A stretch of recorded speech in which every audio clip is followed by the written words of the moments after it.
Hi everyone and welcome back to my channel. Today I've got a tutorial for you on Urdhva Paschimottanasana, which means upward facing intense stretch to the west pose. But really what we're doing is we're doing Paschimottanasana, which is this one, but we're doing it upward facing. So we're doing it like this.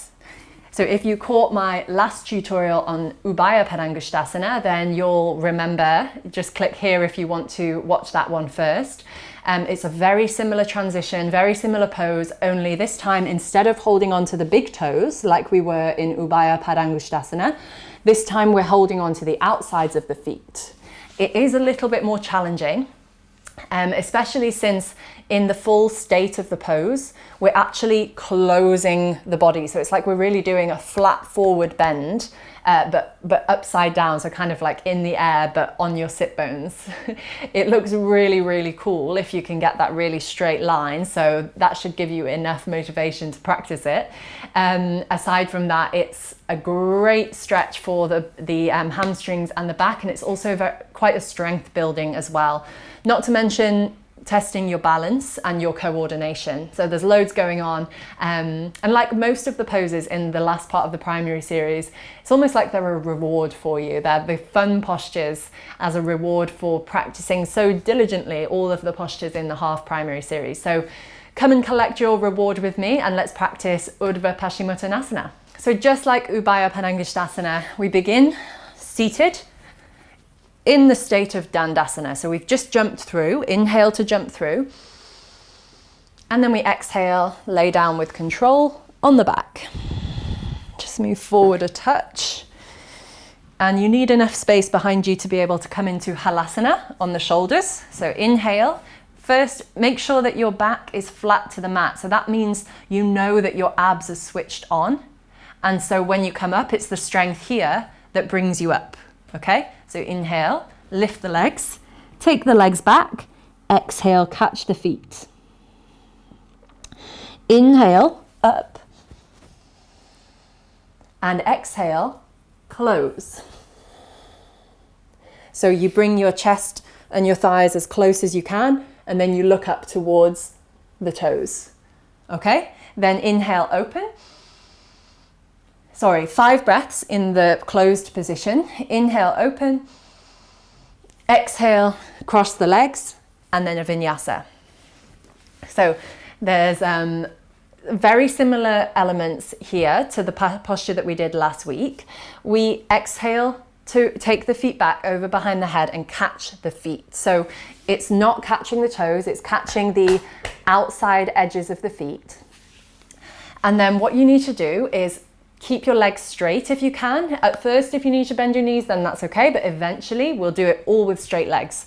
So whereas in Urdhva Paschimottanasana, where you're holding the toes, in that posture, I told you it's quite a gentle lift up and you don't need to kind of like really push yourself off your toes. Whereas in this posture, in Urdhva Paschimottanasana, you need a lot more oomph.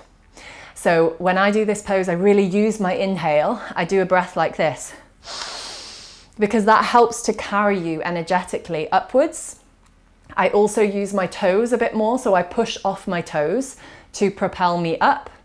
I don't know why it's more challenging to lift up. Maybe just because you're holding the feet, so the center of gravity is further back. That could be it. But you do need to give yourself a bit of a harder push for this one. It's harder to overshoot.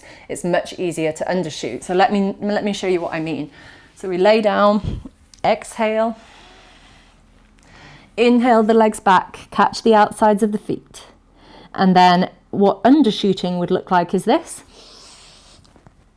And if I'm honest, that's what happens most of the time with most people. So in that case, if I were you, I would lie down and I would start again. So inhale, exhale, legs back, catch the toes. This time, let's go for it. So inhale, push. And exhale, close.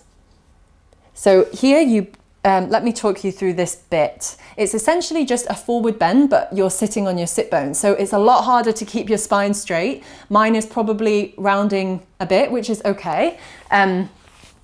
but you try to lift your chest up and close yourself in as far as you can. The gaze is up to the toes.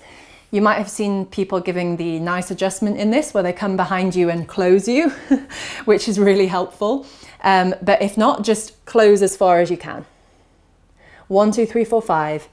Inhale, open up. And exhale, release, cross the legs.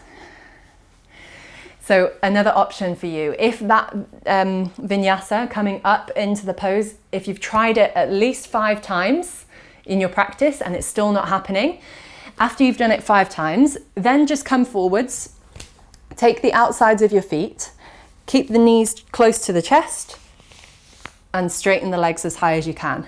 Exhale to close. Okay?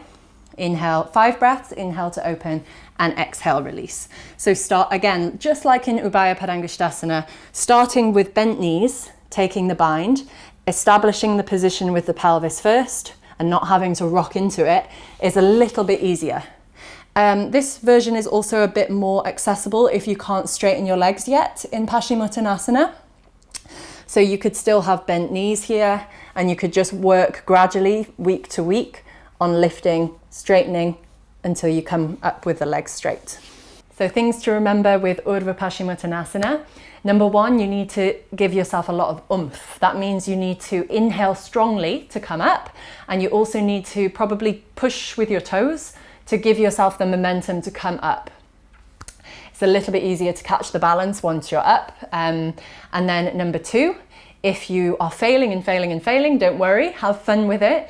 But after 5 times during your practice, then just bend your knees if you need and come into the pose with bent knees and then straighten up in front of you. And then finally, don't worry if you're not completely closed, especially the first couple of times you do the pose, it will come. So your back strength will increase, your flexibility of your hamstrings will increase, and gradually over time, you'll be able to close the gap closer and closer together. If you have any questions, just leave them in the comment box below and let me know if any of these tips have helped you in your practice. If you enjoyed the video, make sure you give it a big thumbs up. And you know what to do, subscribe if you haven't already and click the bell to get notified when I post something new. Thanks again everyone for watching, and I'll see you soon.